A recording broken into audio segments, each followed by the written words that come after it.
Hey guys, welcome back. If you're new here, my name is Christy. I'm a homeschool mom to 3. Today's video is going to be the first video where I'm sharing some of our curriculum choices for next school year.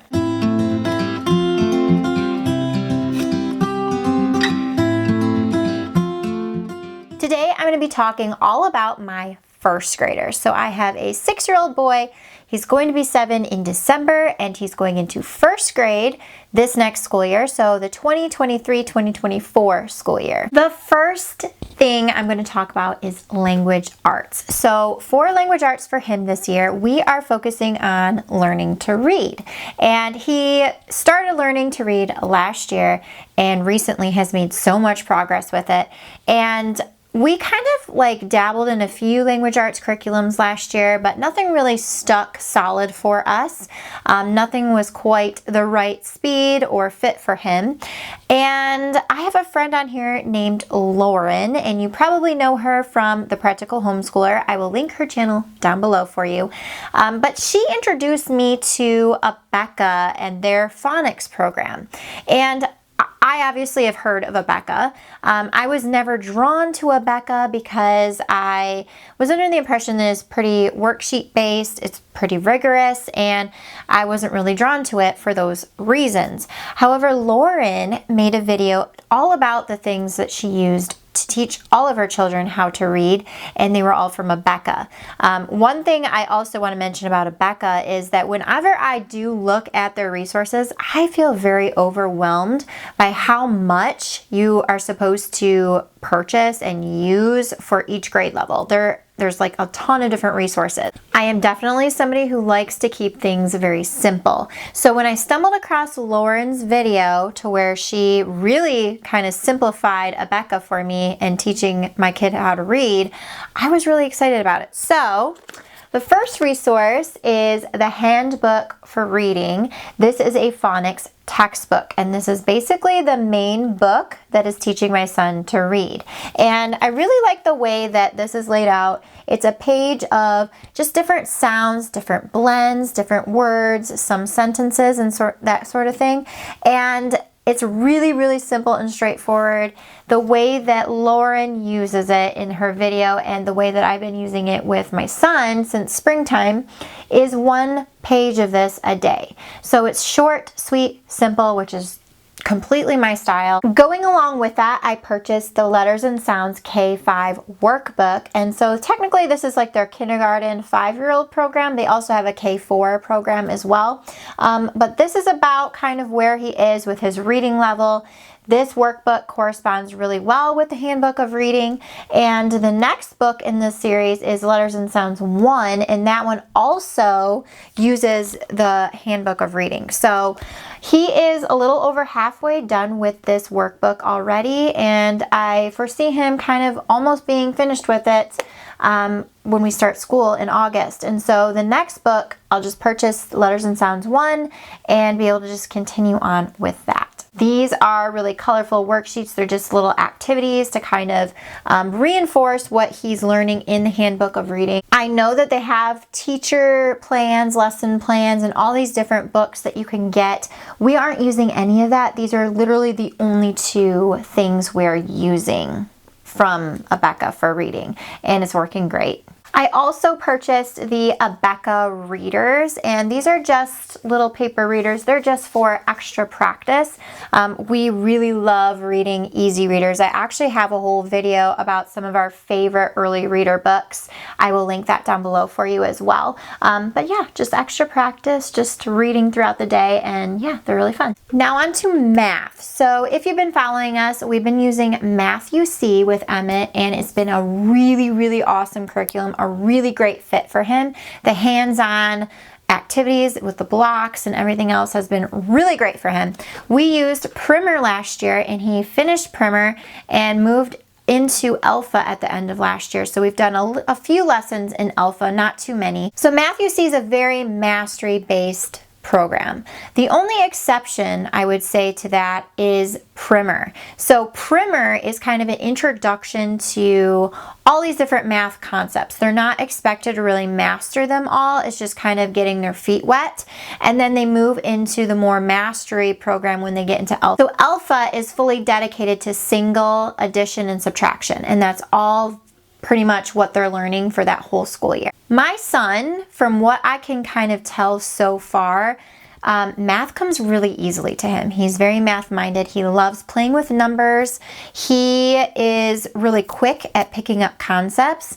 And I think for that reason, he was starting to get a little bit bored once we got into Alpha because it was like very much the same thing every day. He naturally will build upon concepts that I teach him like on his own.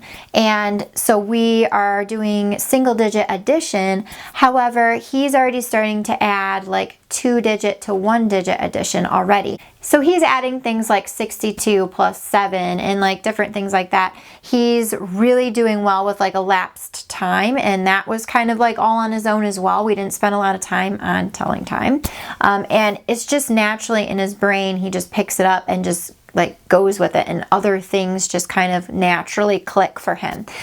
So for that reason, we are going to be trying something new this year that I'm really excited about. However, I love Math UC, and if for some reason this curriculum choice that we're choosing this year doesn't work out, we will 100% go back to Math UC because I definitely love it. But the curriculum we're going to try that's brand new this year, Apologia's Exploring Creation with Mathematics. Now, I've been eyeing this curriculum. There's not a lot of videos out there about this, but it looks like a fabulous curriculum. It's very hands-on. There's games and activities. I think almost every single lesson begins with some sort of activity. So another thing I really love about it too is that it's kind of a hybrid of mastery and spiral. So it's mastery based in the fact that there are units, and it's broken up into units, and you're consistently working on a set of concepts, building upon that concept in that unit, and then you move into another unit that will be something different. So it does cover a broad range over the school year of concepts, but it also kind of isn't super spiral to where you're doing something different every single day. I like that. I like the mastery approach with a little bit of spiral in there. It's got a little bit of spiral review, which is really nice too. And I think that he's gonna have a lot of fun with this curriculum, and I'm excited to try it out. So I might be a little crazy, but I'm adding more math in, and that is with The Life of Fred. So I just wanted to add this in for fun, basically. If you're not familiar with Life of Fred, this math curriculum, it can be used as a full curriculum. It's a story-based curriculum. It's literally a book, and it reads like a story, and it's about Fred, who is a 5-year-old math professor at a university, and all of the silly happenings in his daily life. A lot of silly things happen. You know, obviously he's a math professor at 5 years old, so that in itself is silly. And it introduces your kids to different math concepts, really advanced math concepts really early, and some of the more on grade level math concepts as well. And then they have a little section at the end of each chapter for your kid to play, and that's basically like the math practice. And we've read the first chapter in here, and my son really enjoyed it. I've pre-read a few of the other books, and they're just really fun, and they're silly, and they're short, and it's simple. And yeah, I love that Life of Fred kind of breaks down math in a different way and makes it into a story instead of, you know, just the equations laid out to solve. Like, it brings math to life, and so I'm excited about that.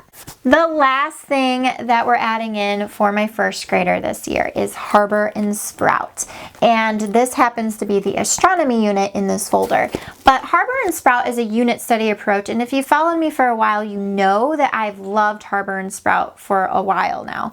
And we actually used a lot of Harbor and Sprout units, not this past school year, but the year before, and we had a lot of fun with them. When I was trying to figure out what I wanted to add in for fun, for sciencey stuff, because he really does love science and nature and all of that, I I kind of remembered that I have quite a few Harbor and Sprout units downloaded that we never used. So we're going to use a few of those this year, and I'm planning on just kind of picking out certain subjects from each unit. I'm not doing all of it. I don't want to overwhelm him, but we'll probably do like the science, the nature, the art, and those kinds of things just for fun. He's very inquisitive. He asks a lot of questions and loves to learn about specific topics like that. So I know it's going to be a lot of fun for him. For handwriting, I don't have a formal handwriting curriculum for him. We are kind of going a little bit of a different route this year with writing, and I think I'm going to kind of try to help him notebook.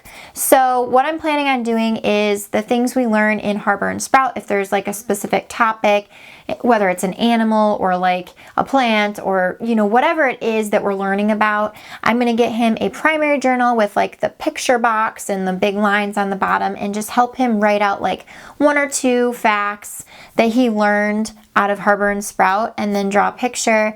And I think that kind of makes writing come more alive for them, seeing their actual handwriting in a sentence rather than just, you know, writing their letters or tracing their letters and that kind of thing. So we're kind of going to go that route. I have a few animal encyclopedia books that I might pull from as well. Like we'll read about a specific animal or something that day, and then he can write his fact that he learned on his paper and draw a picture. So I think that that'll be a really fun way to practice handwriting. So that is everything we're using for my first grader this year. I hope that you guys enjoyed this video. I hope you found it helpful. Maybe you found something that you want to try out with yours. What are you using for your first grader? I would love to know. Leave them down below in the comments so I can check them out as well. And stay tuned for my other curriculum choice videos, which will be coming very soon. I hope you guys have a wonderful day. Bye.